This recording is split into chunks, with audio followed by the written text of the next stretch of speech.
This is the post-game version of the Grandy Andy morning show. We have been denied the camera for a couple of days because we were told that what we were saying was too controversial. That's right. But we have won it back through some very deft political manipulations, which involve both Nancy Pelosi, George W. Bush, and others whom we cannot name. Right, Neiman? We come to you today in eager anticipation of the major vote in the House of Representatives over the, what should we call it? The financial rescue package. Right, rescuing package. America.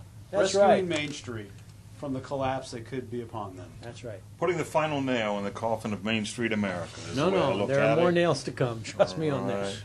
I'm with the federal government. I'm here to help. Right.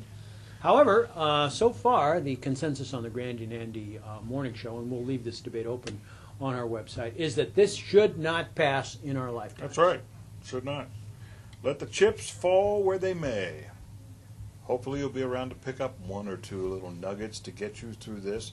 You'll be able to feed your family, even if it means becoming a Walmart greeter. Or a walnut greeter. A walnut greeter. I saw a squirrel yesterday greeting a walnut.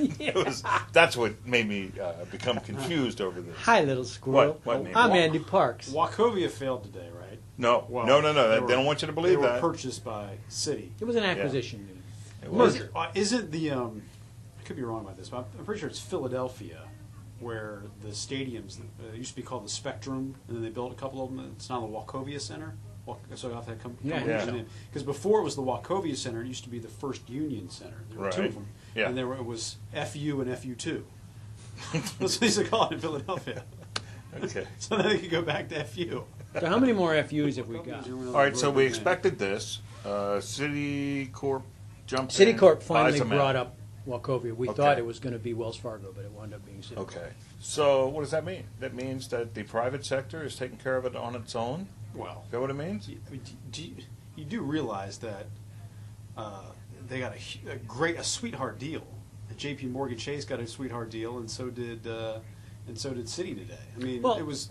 Yeah, but brokered by the are federal you saying government. that couldn't happen unless the government was involved? No, I'm saying, but I mean, it's essentially a bailout of those banks. I mean, they're getting a huge. The mortgage, on the it. banking business, and the insurance businesses have always been businesses that eat their own when things get tough. Right.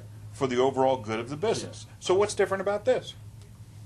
Well, Why don't we let this happen? Well, the problem is that these banks that are out there have very little capital, and the markets were pumped in with all kinds of cash last week when the Federal Reserve. Remember, the Federal Reserve pumped in what was it, like $120 billion out of one day, and central banks all across the globe did the same thing. So they got all this cash. They have the cash actually, but because they're so strapped with capital, they don't want to lend it to anybody because they're hoarding it because they don't want to go under. So there's no trading going on.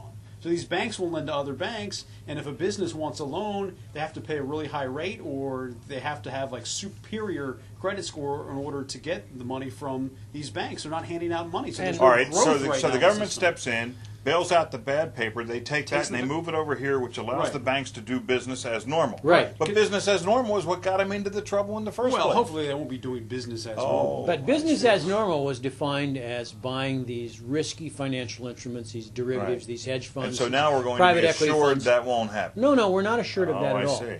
This is the one failing of the Paulson plan, is there's no guarantee that Right. what will be left over is an appetite to create new and more mysterious derivatives. Right. And I don't know how you're going to do that, quite honestly, because it's a global financial marketplace, and people are going to figure out ways to make money no matter what.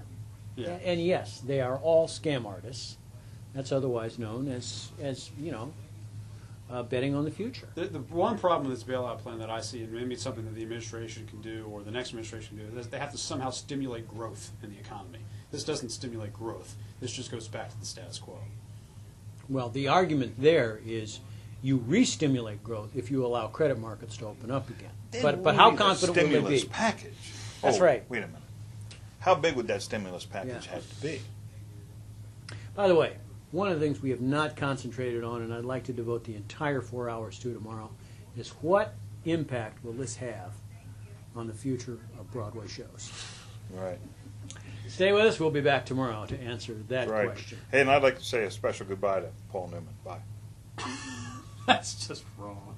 What's wrong with that? I'm being serious. He was a good actor. Come on now. Bye, Paul. All right, everyone give me a wave real quick. Yay!